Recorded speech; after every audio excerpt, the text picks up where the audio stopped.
This is SOSF. Alright, check this out. I stumbled onto some wild stuff these days. Yeah, the Nature paper. I know. It looks boring as hell. Automated algorithm discovery? An analysis of blah blah blah. It sounds like something your college professor would read to put you to sleep.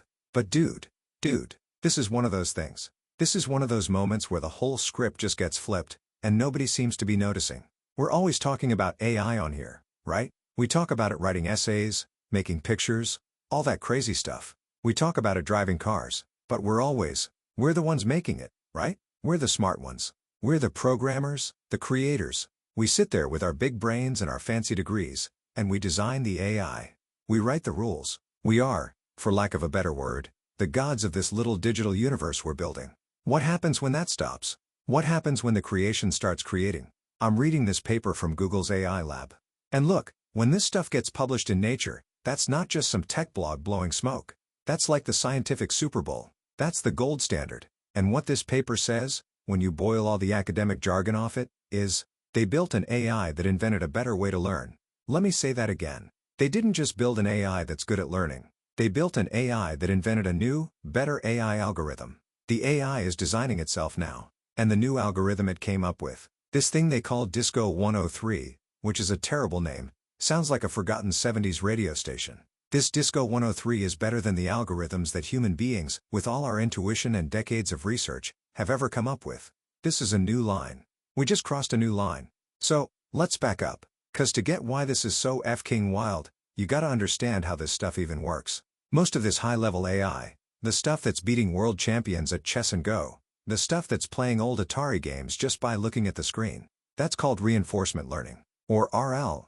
It's not programming in the old-fashioned sense. You don't sit down and write, if the space invader is here, then move the ship left. You could never do that. There are too many ifs. Instead, it's like training a dog.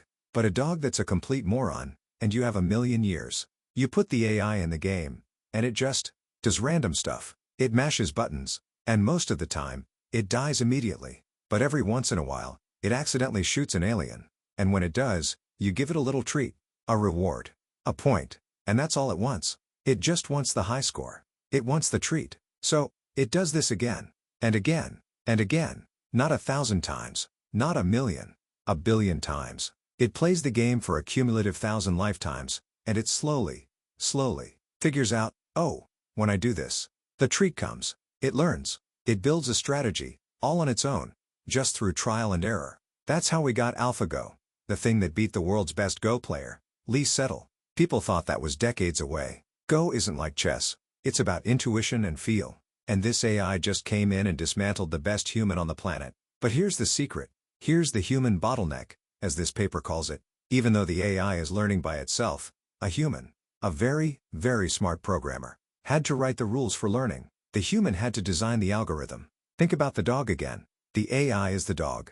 The game is the task. The treat is the reward. But the human programmer is the one who designed the dog's brain. The human decided how the dog connects the action, shooting the alien, to the reward, the point. Does it remember the last 10 seconds? The last 10 minutes? How much does it value a treat now versus a treat later? These are the handcrafted learning rules. All the big-name algorithms you hear about, Q-learning, policy gradients, all that junk, that's just a human's best guess at how learning should work. It's our best attempt at designing that dog's brain. And it's a huge bottleneck. Because we're kind of dumb. We get stuck in ruts. We're biased by our own biology. We think, this is how I learn. So we try to code that. And it's slow. It takes decades of PhDs tweaking these little mathematical formulas. For years, there's been this thing in AI called the bitter lesson, from this OG researcher named Rich Sutton. And his whole point was basically, stop trying to be so f-king clever. He said all our human-designed, smart approaches always get demolished in the long run by one simple thing. Raw, brutal computing power. Just build a simple, general system, and then throw 1,000,000,000 times more computation at it than you think you need. That's the real secret sauce. And he's been right. Over and over again. Our clever, handcrafted rules are the bottleneck. So, what do? How do you get past the human bottleneck? This is where it gets crazy. This is the whole point of this new Nature paper. These researchers said, okay, what if we stop trying to design the algorithm? What if we stop trying to build the dog's brain? And instead, we build a system that evolves the dog's brain for us? This is called meta-learning. It's learning to learn. They didn't just train an AI to solve a task. They trained an AI to invent the fucking learning algorithm itself. Here's the analogy. This is the best way I can think about it. Instead of you, one guy, trying to train one dog to be the best dog in the world, you set up a massive stadium, 1,000,000 dog kennels, and in each kennel, you have a dog, an AI agent, and a trainer, an AI algorithm. But every single trainer has a slightly different method. This one uses treats. This one uses a clicker. This one yells. This one whispers. 1,000,000 different learning strategies. Then you run a massive competition. You give all of them 1,000 different tasks to learn. Not just fetch, but fetch, stay, play dead, guard the house, solve this maze. At the end of the day, you look at which dogs learn the best and the fastest across all the tasks. You take the 10,000 worst trainers, and you just shoot them. Gone. You take the 10,000 best trainers, and you tell them to breed. You mix their strategies. You mutate them. You create a new generation of 1,000,000 new trainers, all of them slightly better, based on the ones that worked. And you run the whole F-King competition again. And again. And again. For thousands of generations. This is what they did. This Disco RL system. It's a large-scale meta-learning system. They used a massive population of agents and threw them into a diverse set of complex environments. They didn't just use one Atari game.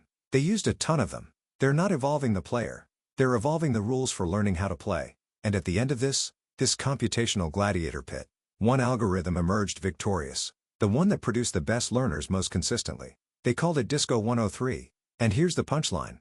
They took Disco 103, this evolved algorithm that no human wrote, and they put it up against all the best algorithms that humans have handcrafted over the last 30 years, all the gold standards, and Disco 103 destroyed them. It achieved state-of-the-art performance on the entire Atari benchmark.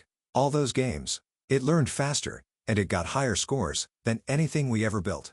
But that's not even the craziest part. You're thinking, well, maybe it just got overfit to those Atari games. It just got really good at that one competition.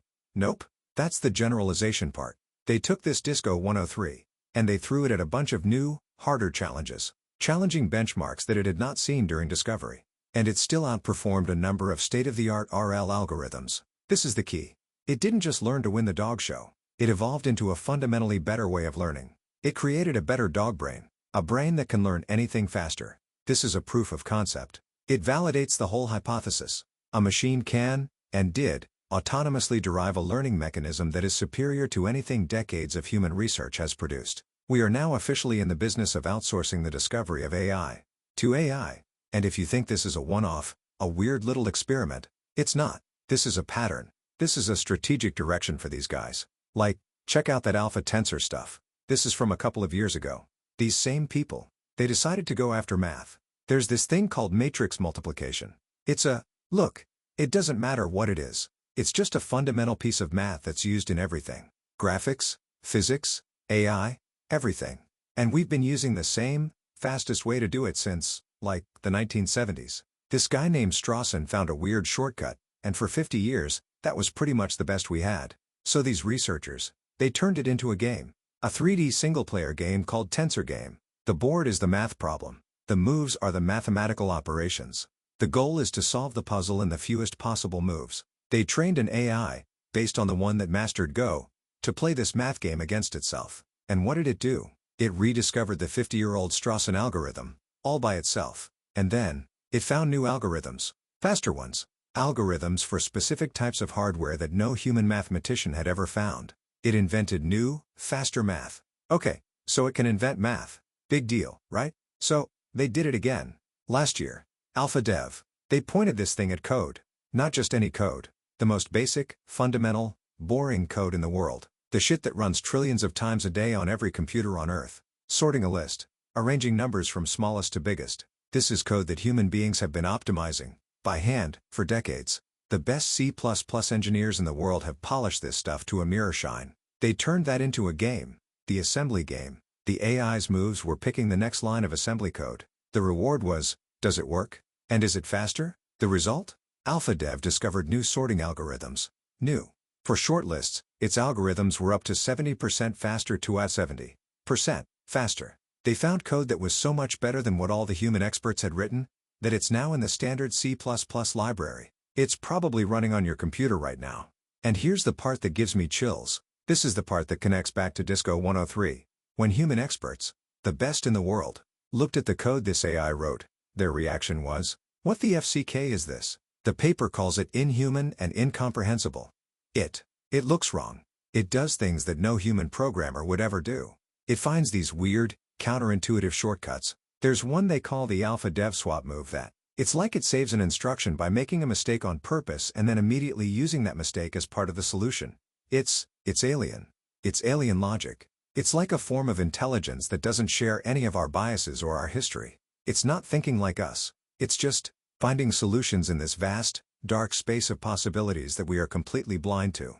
So, let's put it all together. First, they built an AI that invents new math, AlphaTensor. Then, they built an AI that invents new, faster code, AlphaDev. And now, they've built an AI that invents new, better AI algorithms, DiscoRL. Do you see the progression? Do you see how the abstraction is leveling up?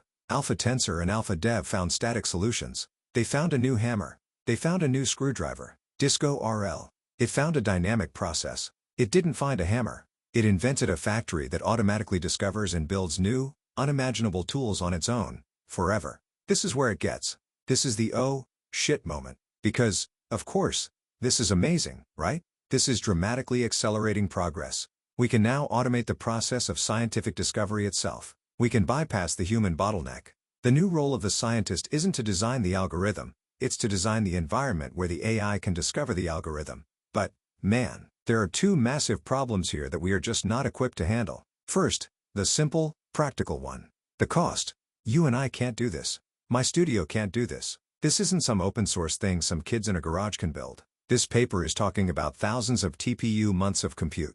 We are talking about millions and millions of dollars in just electricity and hardware to run one of these experiments. This is a game for giants. This is a game for Google, for a handful of other trillion-dollar companies, and for major governments. What does that mean? What happens when the only people who can create these algorithm inventing factories, are these tiny groups of corporate and state actors? What does that do to the democratization of AI? It's over. That's a huge consolidation of power. But that's not even the scary part. The scary part is the second problem. The black box.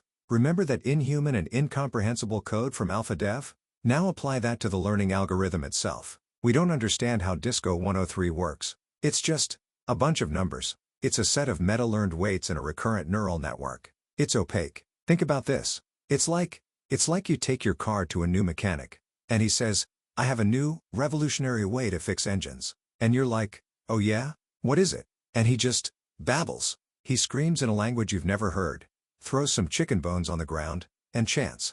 Then he hands you your keys, and your car can fly. And you're like, "Holy shit, it works." But, do you put your kids in that car? Do you fly it over a city? What happens when it fails? It doesn't fail like a normal car. It doesn't sputter and cough. It just stops flying. And you're 10,000 feet in the air. You can't fix it. You can't debug it. You don't even know what principle it's operating on. This is the interpretability and trustworthiness problem.